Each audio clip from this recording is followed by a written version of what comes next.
Radha Kundam Girivaramaho Radhika Madhavasham Prapto Yasya Pratita Kripaya Sri Gurum Tam Natosmi Vandeham Sri Guru Shiyataf Padakamalam Sri Gurun Vaishnavanscha Shri Rupam Sagrajatam Sahagana Raghunatam Vitam Tam Sajivam Sadvaitam Savadhutam Parijana Sahitam Krishna Chaitanya Devam Shri Radha Krishna Padan Sahagana Lalita Shri Vishakam Vitamscha. Hare Krishna, Krishna Krishna, Hare Hare, Hare Rama, Rama Rama, Hare Hare. Welcome to all in this Sravana Kirtan camp.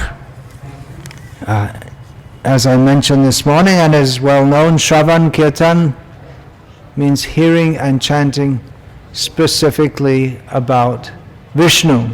But as it happens, this Sravana Kirtan camp is also clubbed with what is called the Vyasa Puja, or the coming together of the disciples to glorify the Guru as the representative of Vyasadeva. So there should be, or presumably there will be some Shravan and Kirtan, not directly about Vishnu, but about myself, which may seem quite inappropriate, but that is the system given by Vishnu, by Krishna, and that discussing about myself is only because of the connection with Krishna. Otherwise, there's no reason to glorify anyone except Krishna. But Krishna himself likes to see his devotees glorified. So we glorify someone because of their connection with Krishna. We don't glorify Srila Prabhupada saying that he was born in Calcutta in such and such a year and he went to Scottish Churches College. We may say that, but that's not the reason that we glorify him, because he went to Scottish Churches College, or he joined Gandhi's movement and wore khadi. That's not the reason we may say that to give some historical context, but we glorify him because he is a pure devotee of Krishna, and specifically that pure devotee of Krishna who saved us from our position, incarceration in the material world. So similarly, if I'm to be discussed, it must be in relationship to Srila Prabhupada. There's no use to talking about, I was born in England in such and such a year and I went to this school and I did this, I studied this, and then it's all meaningless. Any meaning to my life came through contact with Srila Prabhupada, and that's true of all of us. We're all here by Srila Prabhupada's mercy. Krishna's mercy manifested through Srila Prabhupada. So who am I?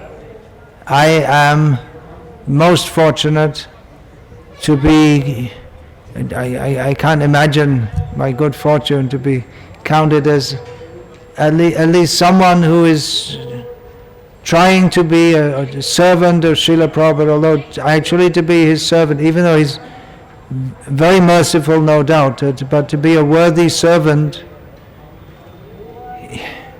it requires to come to his level of dedication and surrender, to actually be a servant, to be the kind of servant that he wanted us to be.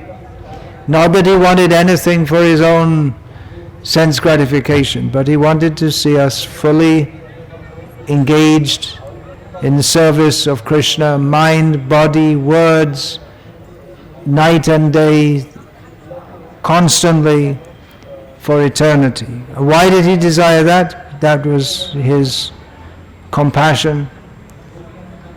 He desired that, so he took the trouble of coming to the Western world, and then in India, taking so much trouble. There's just one anecdote.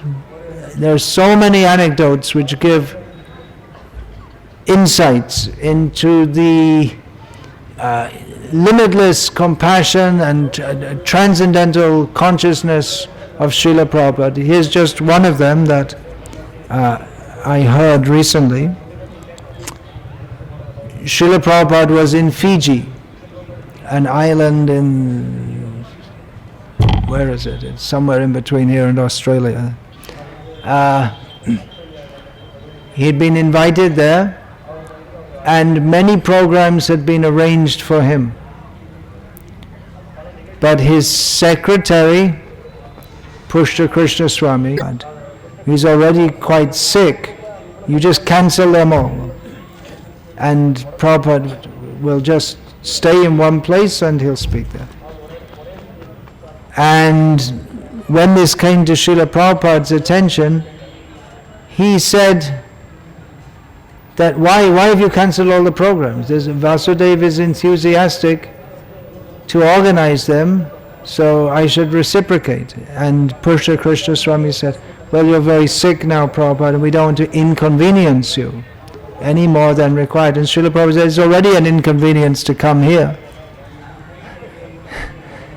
So why not accept a little more just to reciprocate with Vasudeva? So they came to a compromise solution. Some of the programs were cancelled and some of them Srila Prabhupada did.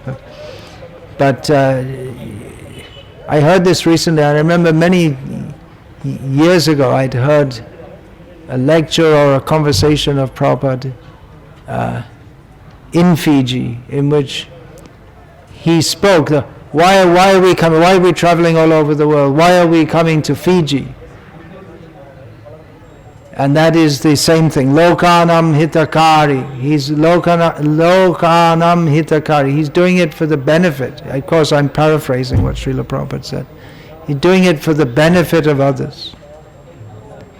He went to America, the most important country in the world. He went to Russia, another very important country. He went to India, which is the most important country of the world spiritually in the whole universe.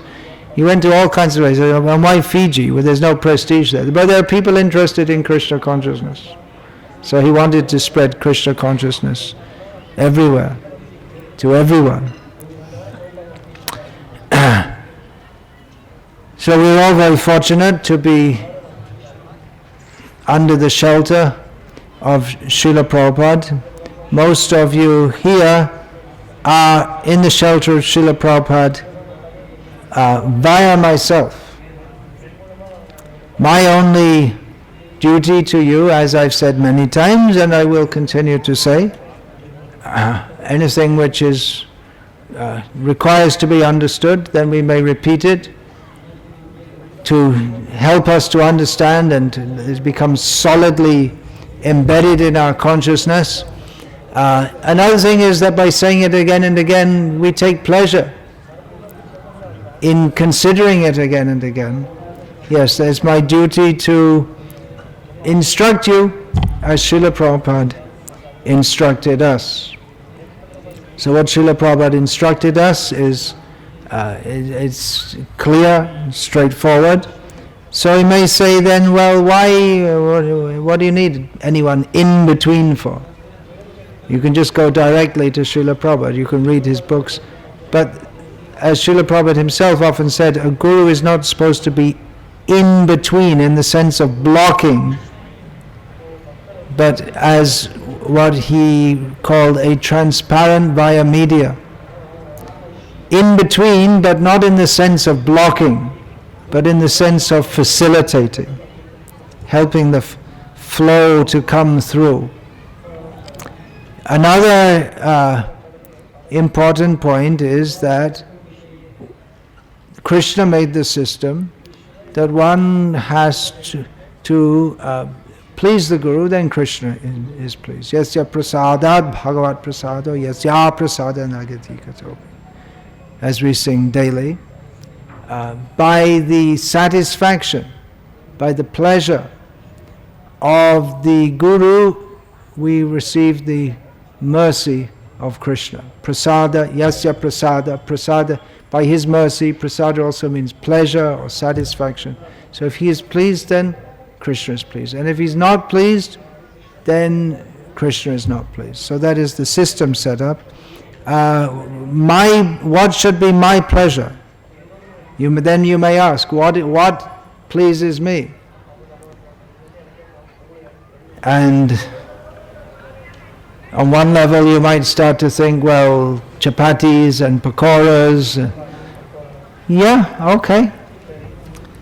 That also pleases me, but that's not the purpose of becoming a guru, to get chapatis and pakoras. You can also, if you like chapatis and pakoras, then any way you can get. You don't have to engage people as your disciples to do that, although they may be pleased to offer them to you. But Guru means first and foremost his identity is as a disciple. My identity, if I am asked who I am, is all right, I'm the Guru of all of you, but more important, or my core identity, is that disciple of Srila Prabhupada, who taught us to be, as Chaitanya Mahaprabhu taught us to be, Gopi Bharatu Pada Kamalaya Dasu Das Anudasaha, to consider ourselves the servant of the servant of the servant of the servant of Krishna, who is the husband of the gopis, maintainer of the gopis of Vrindavan. So as a servant of Srila Prabhupada, if you ask me, well, what pleases me? You should think what pleases me, but I have to think what pleases Srila Prabhupada. So if you ask me what pleases me, and then I should say the same things that Srila Prabhupada said. I'd like to see you distribute Prabhupada's books, for instance. So again you may say, well, what do you need a guru for? You can just do what Prabhupada said. But that point, it's a personal connection. In between, there's a personal connection that I can be pleased by your distributing Srila Prabhupada's books and so many other activities. Of course, Srila Prabhupada, he did stress that very much, distributing his books. So I can please Srila Prabhupada by encouraging you to do so. And it's a personal connection. Then I become pleased. Anyway, Srila Prabhupada is pleased, but I'm also pleased. And then Krishna is pleased. This is what we're told. Though I may be far, far from Krishna, but in the service of Srila Prabhupada, accepting this role, far, far from Krishna, but connected. The connection is there. By parampara, by initiation, the connection is made. And initiation, as I was just hearing in the audio recording of the Nectar Devotion, Srila Prabhupada writes in there that one shouldn't think that initiation means my whole business is finished, but rather one has to act on the order of the spiritual master. So initiation is making the formal connection, and then one has to act in that connection to make the initiation meaningful. So anyway, about myself, if you want to know about myself, you may be interested in knowing about myself. I'm not very interested in saying, well, before I joined the movement, there's nothing interesting actually, there's nothing interesting to say. I mean, even for a disciple, what's interesting? I was just born, went to school, and nothing much to say. So my life really began after being a zombie for so many millions of lifetimes. actually came to life. Srila Prabhupada gave the life-giving injection of Krishna consciousness. So then you may ask, what pleases me? In Rishikesh I was asked this, and I answered as Srila Prabhupada did. When Srila Prabhupada was asked what pleases you he was asked this on different occasions. On one occasion he said, if you love Krishna. That's a big challenge. As long as we're trying to love this material world, although love for Krishna is natural, but for us it seems to be unnatural because of our attachment to everything that blocks Krishna consciousness. Bhukti mukti spriha yavat pishachi hridi vartate tavat bhakti sukhasyatra katham abhyudayo bhavet. As long as the witch-like desires for material enjoyment or liberation from the material world are within the heart, then where is the question of actually experiencing the happiness of pure devotional service? So we require to practice. We require to practice to revive our natural, inborn Krishna consciousness. So Srila Prabhupada said, if you love Krishna. Another time when he was asked this, he said, if you chant Hare Krishna, and you're already doing that, so go on doing it. Go on chanting Hare Krishna. I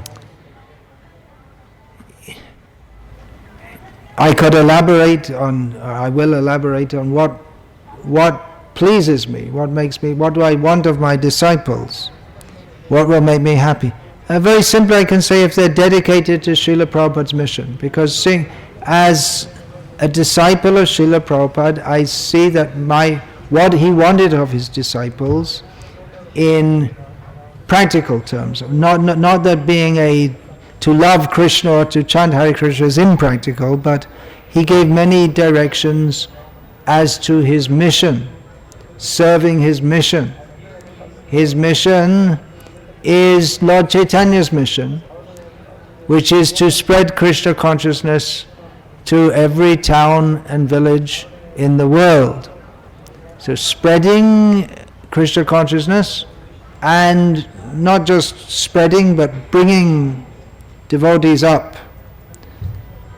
So my position as a disciple of Srila Prabhupada means a servant of his mission, and as a servant in his mission I like to see that my disciples also are dedicated to his mission, which means to understand what his mission is and to act in that. And there are many services to be performed within that. Book distribution, Srila Prabhupada himself personally stressed that very much.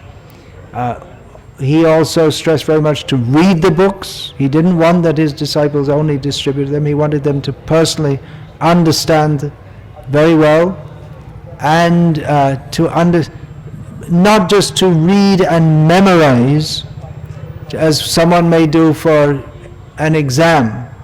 Some exam you have to memorize, and then you regurgitate it and write it down, and then you pass the exam. But Srila Prabhupada wanted us to understand this. What are the teachings? The Siddhanta. Siddhanta balya chitte nakaraha alosh eha hoite Krishna lage sudira manosh.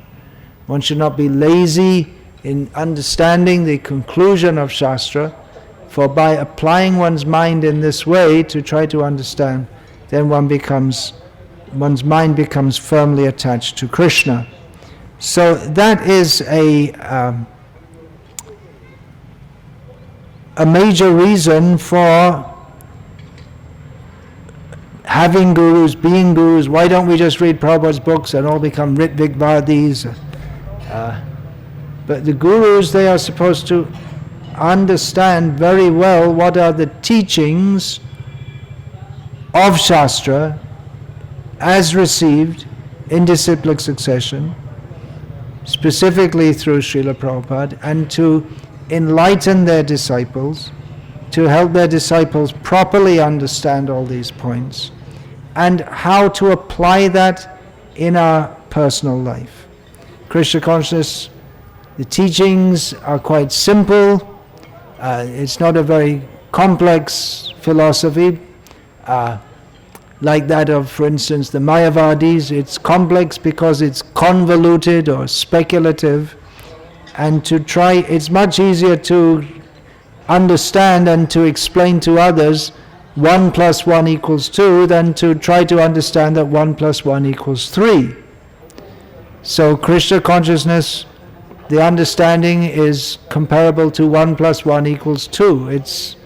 It's straightforward and easy to understand because it's a fact. And anything else is 1 + 1 = 3. Or people may argue, 1 + 1 = 3. No, 1 + 1 = 2.734. And so they may be arguing, all different so-called philosophers, with their speculative philosophies, but it's meaningless. They have to understand 1 + 1 = 2. Or in the modern New Age Mayavadi concept, they may not say, no, it can't be 2, because 2 is greater than 1.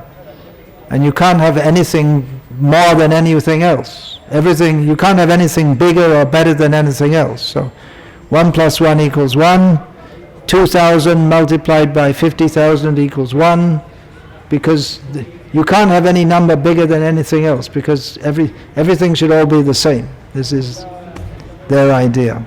Or if any number is less, then you make it more. So this is the New Age approach.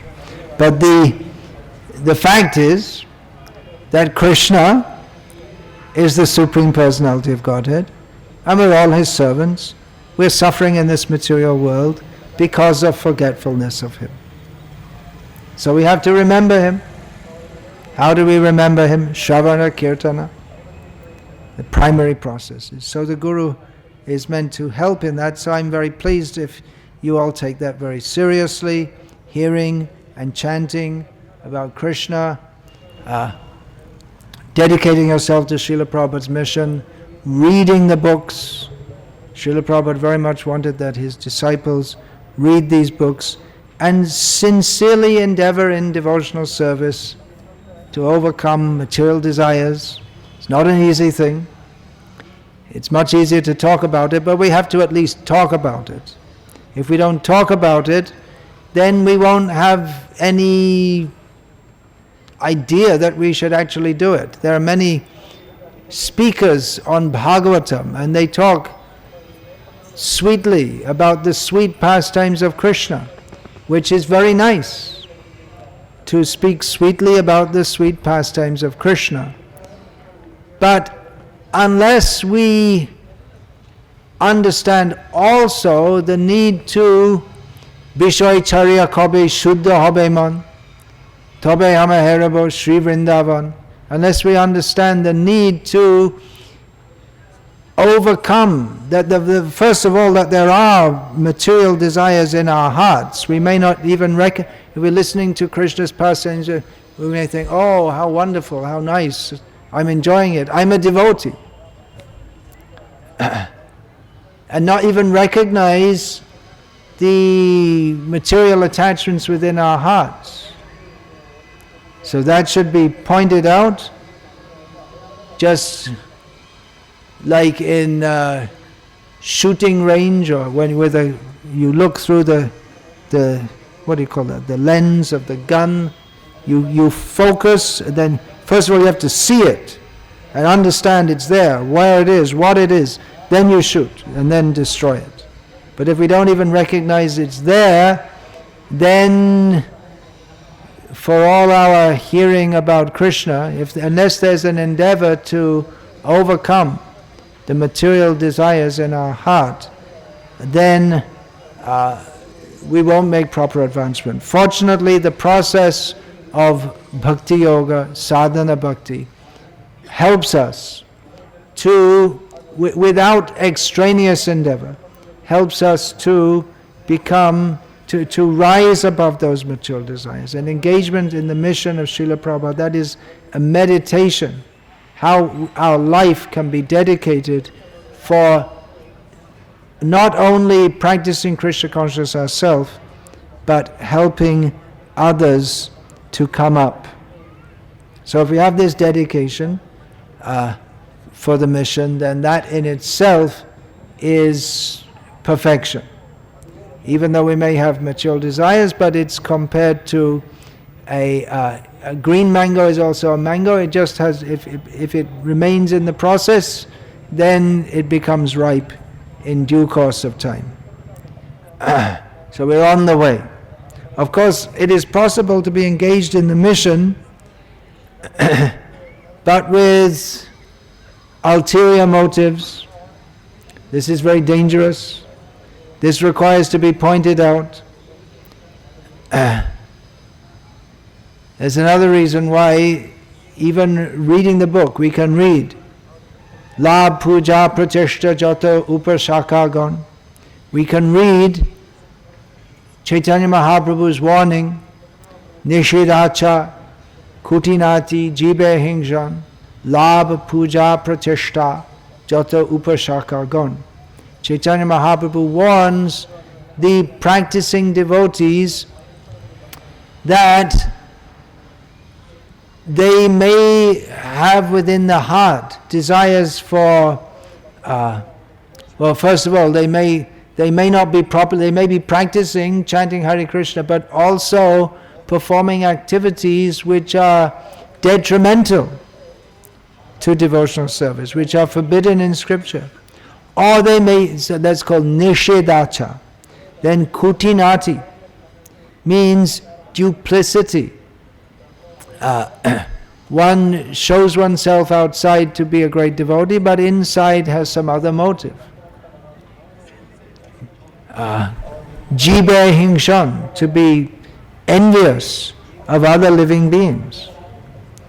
Srila Bhaktisiddhanta Saraswati Thakur brings a revolutionary understanding to this, that he says that to obstruct the preaching of Krishna consciousness, that is the worst kind of envy of other living beings, or bad feeling toward others, spitefulness, to stop the preaching, to obstruct the preaching. So this kutinati, duplicity, that can be within the heart, desires for monetary gain through devotional service. One may see that, well, if I preach, if I tell some stories from Shastra, people like it, they'll give me donations, I can support my family, it's all bona fide. Well, it is bona fide that a preacher of Krishna consciousness, say a brahmana, householder, can be maintained by donations from the public. But his whole attitude is that he simply accepts what is required. Therefore he has to give in charity also. He only keeps the minimum amount that is needed. But if he thinks that, well, let me speak very nicely, and people will be pleased, and they'll give me nice donations, and I better not point out all the things they're doing which are obstructing their devotional advancement, otherwise they won't want to give me money. So one's whole devotional service becomes compromised and becomes actually not devotional service at all, if one is thinking that I will get some monetary gain from it.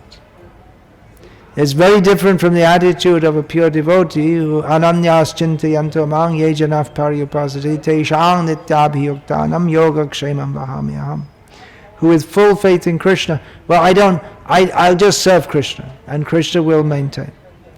Krishna says, and if he maintains me like Sudama, where my bones are sticking out of my body due to poverty, all right, I'll accept that.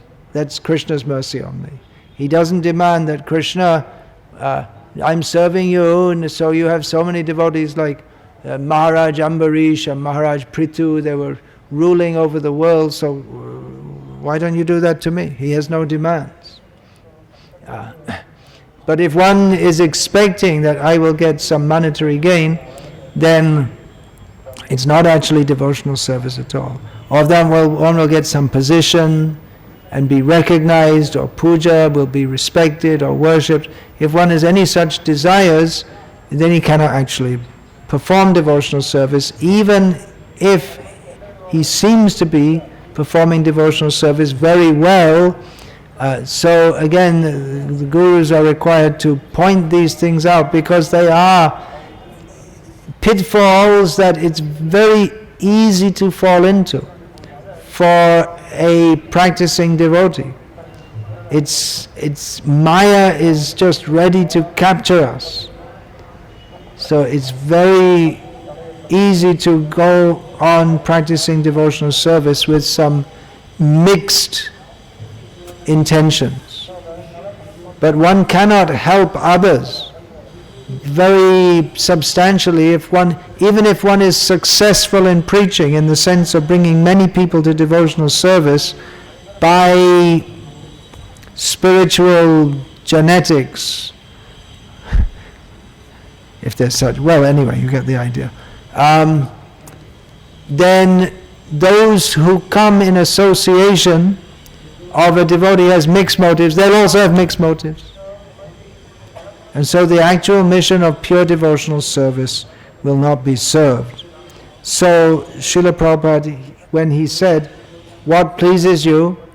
Srila Prabhupada said, if you love Krishna. So I can say that also.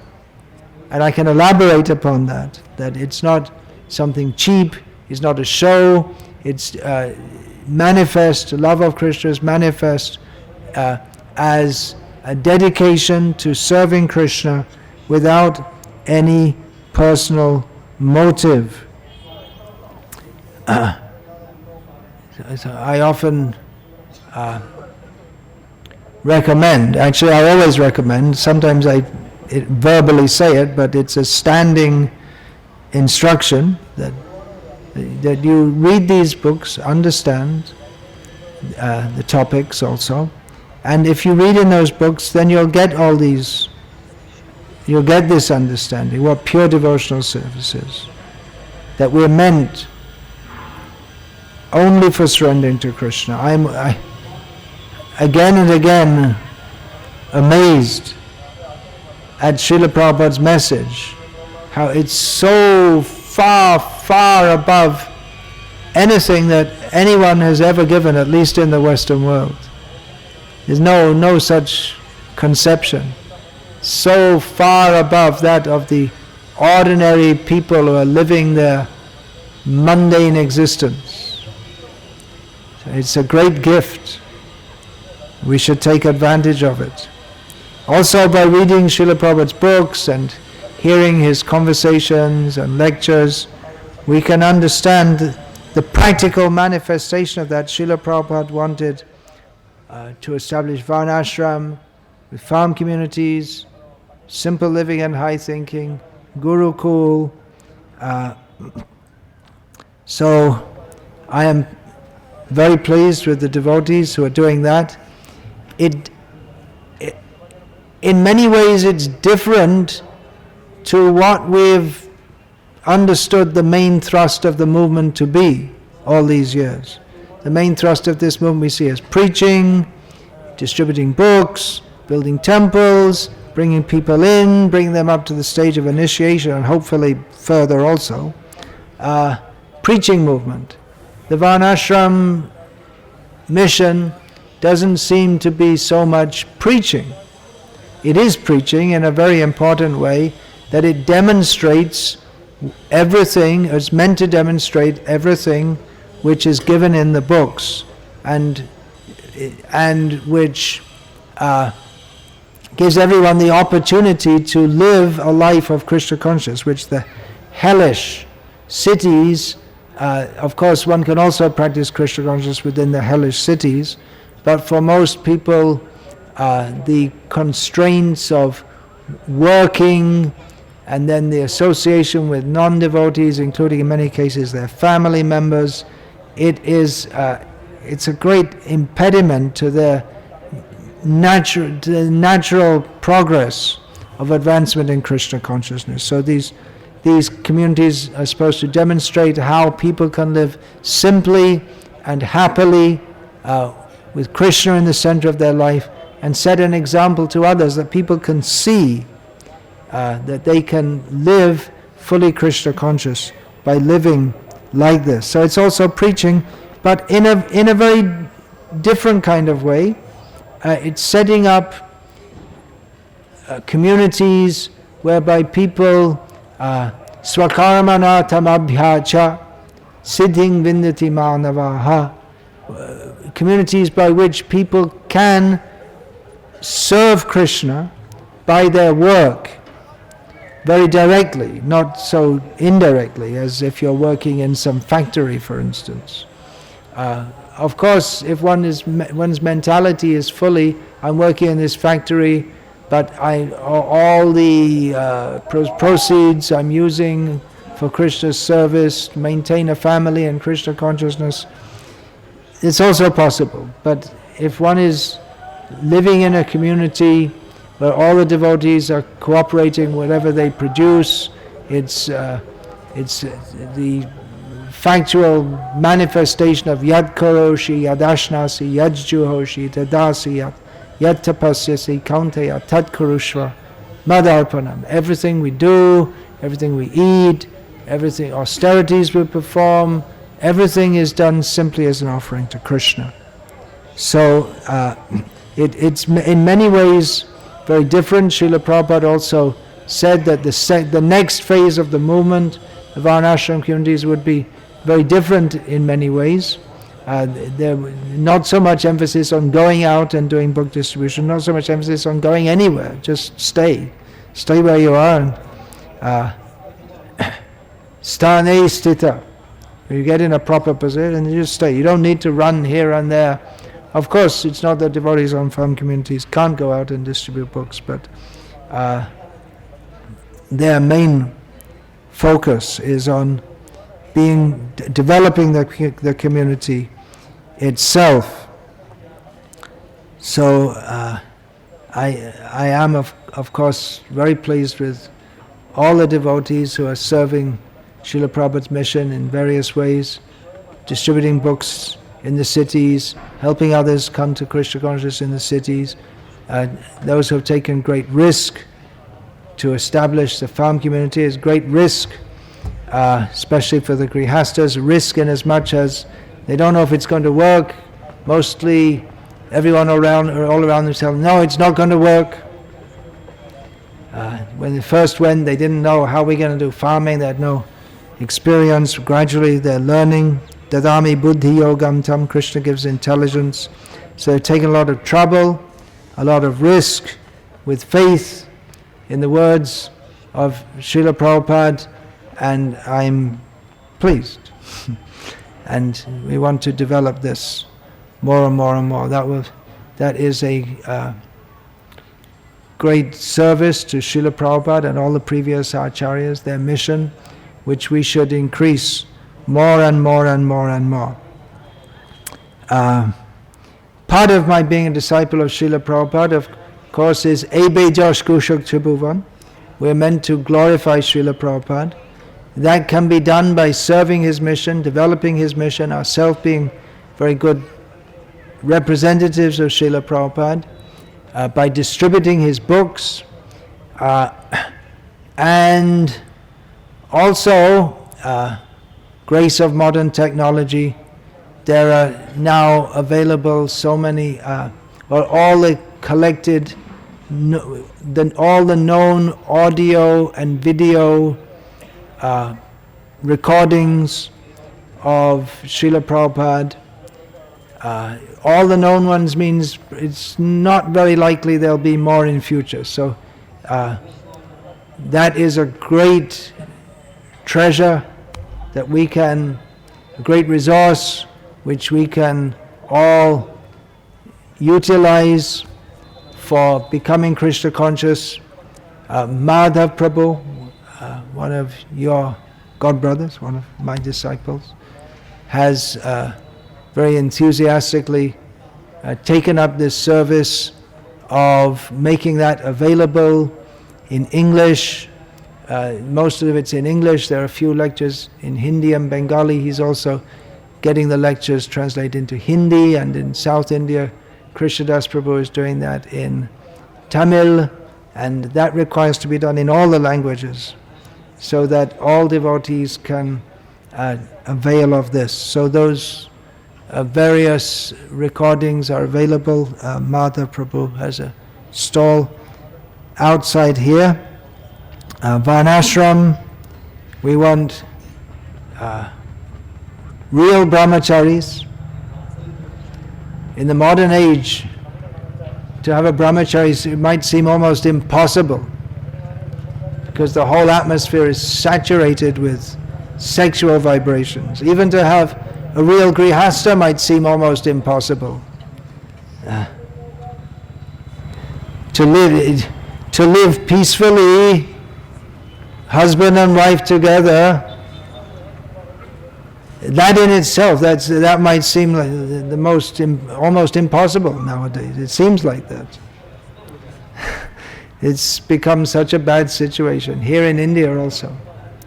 But that Varnashram is to demonstrate that. Vanaprastha, all the devotees, they need not work all their life. They can retire at the age of 50, Srila Prabhupada said, and dedicate fully to Krishna consciousness. Sannyasis, in all the ashrams, and Stri Dharma, women who are content to serve according to the prescriptions of Stri Dharma. They can also, it's not that everyone has to jump up and sit on a big stage like I'm sitting on a big stage right now and show themselves, but according to the position, sthane sthita, that we have received, we may serve Krishna. And that's also a great challenge in the modern age with so much propaganda that people should drink alcohol and eat meat, and with this Madhur Gauranga, just I was speaking to him a few days ago, who's from a village near Dharwar in North Karnataka. He told me that as a child, he's 30-something years old, there was maybe one meat shop in the whole town, probably in the Muslim quarter. Now everywhere. It's difficult to find any restaurant or anywhere. It's here in Gujarat also. When I first came, there was hardly anything, meat, nothing. But the eggs are everywhere. And meat, everything. Here in Somnath you'll smell the smell of fish. It's the major economy here is the temple, but there's also fishing. In Veraval, you'll see fishing boats are being built. This is demoniac. But it's all around us. So to live a pure life is very difficult in the modern age, and those who do so, those who are even trying to do so, they're all glorious. You're all glorious. Those who are weak, even, we're all weak. But anyone who's trying is glorious. But we want, for the pleasure of Srila Prabhupada and for the uplift of human society, to demonstrate how people can live aloof from this demoniac society, rejecting the values or lack of values or perverse values of this demoniac society, happy to live very simply serving Krishna, being Krishna conscious. So there are many, many things to be done that can be pleasing. Srila Prabhupada himself was the personification of preaching Krishna consciousness. He was fully dedicated to that. So preaching in various ways. Srila Prabhupada's preaching was not only to bring people into Krishna consciousness, which nowadays in India it's relatively easy to bring people to Krishna consciousness. In the 1970s when Srila Prabhupada was preaching in India, it wasn't. There weren't many Indian people joining Prabhupada's movement seriously. Now the situation has changed due to so much preaching by Srila Prabhupada and his followers and the distribution of his books. And it is relative, I'm not saying it's easy to bring anyone into devotional service, but relatively easy. But that's not all of distributing books, building temples, and bringing people in, making people devotees. We say making devotees. It's a bit of a wrong term. Bringing people into devotional service.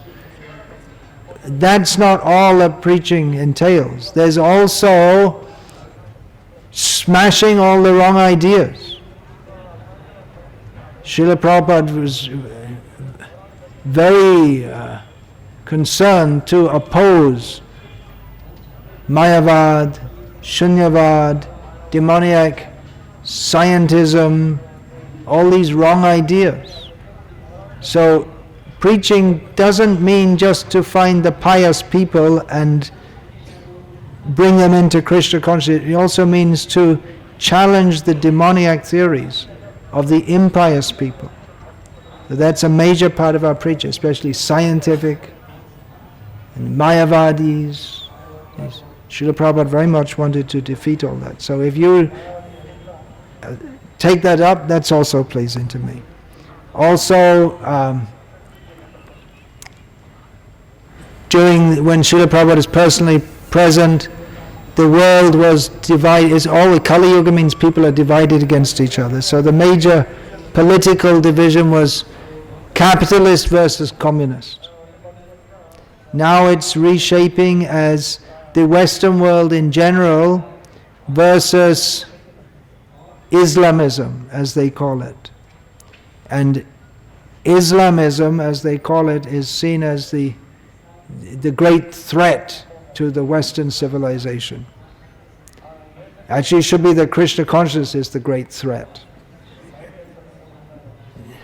Not that we're going to bomb people or blow them up, but Srila Prabhupada noted that when he was, the Krishna consciousness movement was spreading so dynamically that some people in the West thought it was a threat to their civilization, but it's a benevolent threat.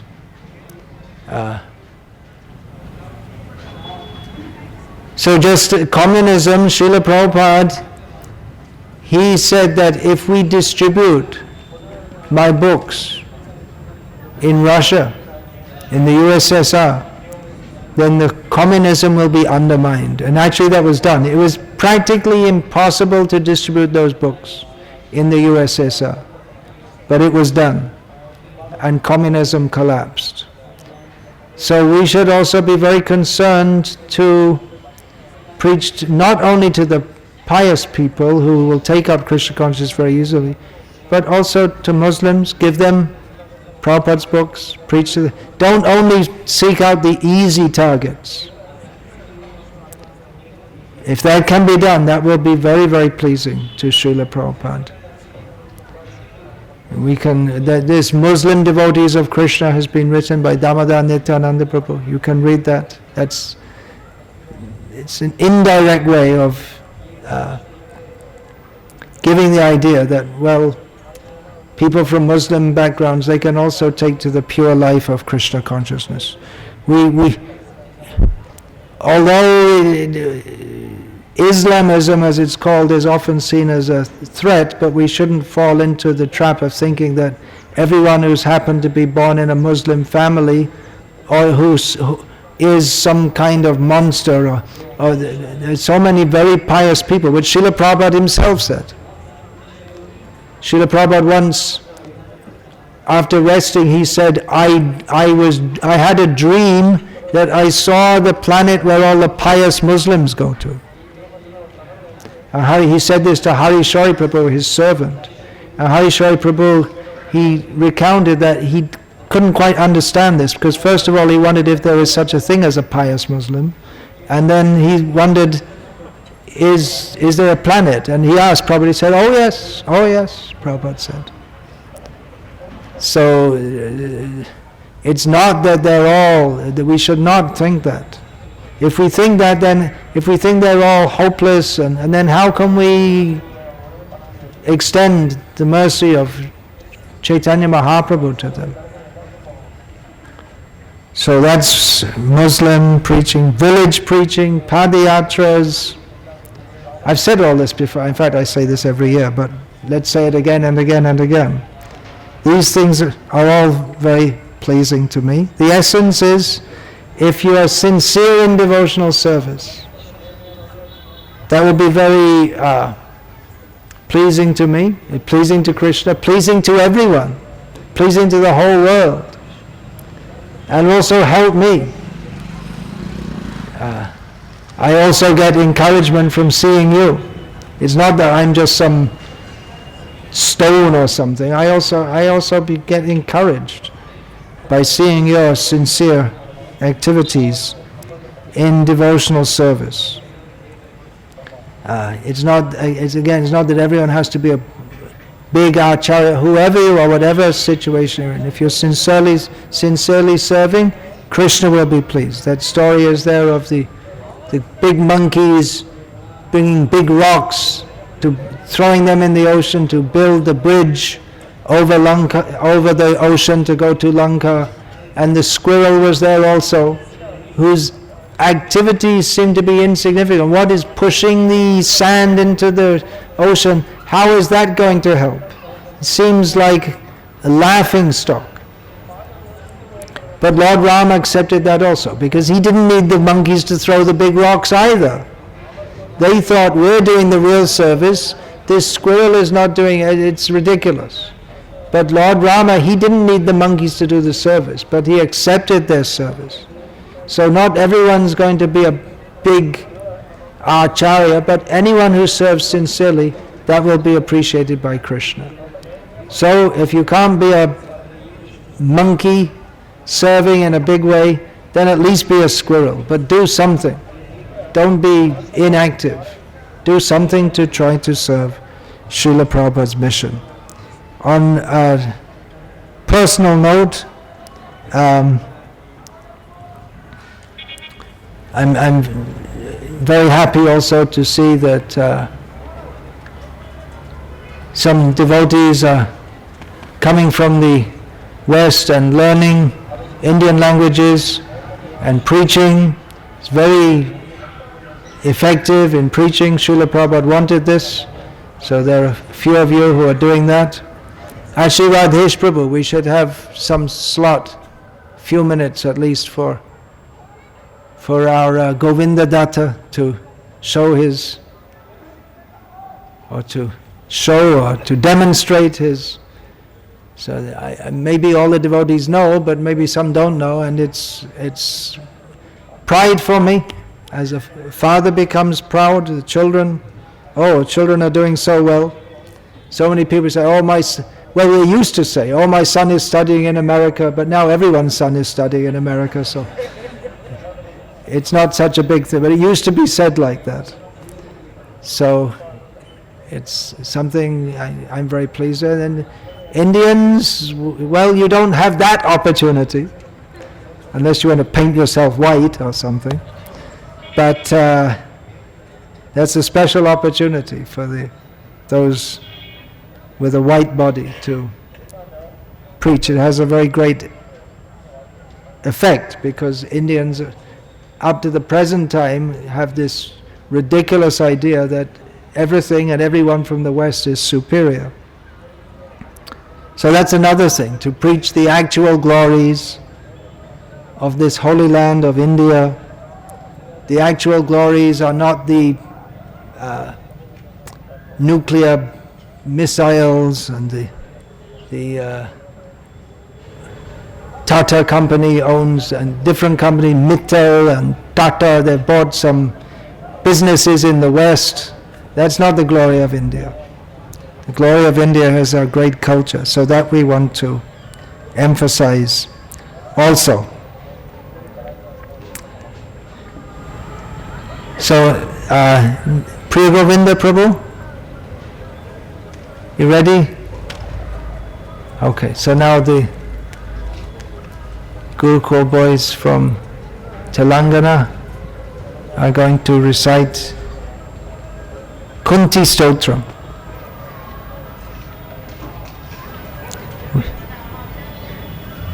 We have 2 Gurukuls running on. The one in Salem, the boys graduated and some of them went to Gujarat. So these are from, actually not many of the boys are actually from Telangana. They're from UP and Nepal and where else? Some are from Telangana. It's a mixed group. Announcement before that. Why? Can you do it afterwards?